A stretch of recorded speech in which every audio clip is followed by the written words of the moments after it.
جب میں ندوۃ العلماء میں پڑھتا تھا، میں فخر کے طور پر نہیں بلکہ تحدیث بن نعمت کے طور پر یہ بات بتاتا ہوں، صرف اس لیے کہ آپ کو اس بات پر ترغیب دلاؤں کہ اپنے اساتذہ کی قدر کس طرح کرنی چاہیے۔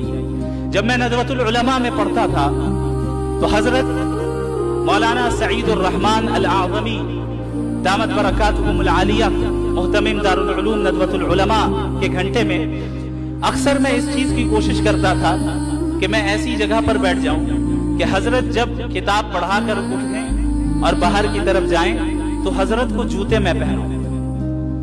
لہٰذا بعض طلبہ کے درمیان مسابقہ ہوتا تھا کہ کون دروازے کے قریب بیٹھ رہا ہے۔ میں وقت سے پہلے آتا تھا، وہاں بیٹھ جاتا تھا، اور یہ سلسلہ پورے سال رہا۔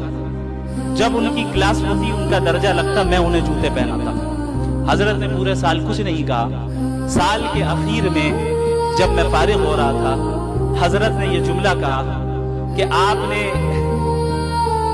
مجھے جوتے پہنانے کی ذمہ داری آپ نے ہی لے لی ہے۔ میں دعا کرتا ہوں اللہ آپ کے ذریعے سے اس دین کا علم مشرق و مغرب میں پھیلائے گا۔ میں سمجھتا ہوں کہ یہ جو کچھ بھی کام کل ہوا، یہ میرے اساتذہ کرام کی دعاؤں کا نتیجہ ہے۔ میرا اس میں کوئی دخل نہیں، کوئی بھی دخل نہیں۔ میں نے بس ایک چیز کی پابندی کی کہ میں اپنے اساتذہ کی باتیں مانتا تھا۔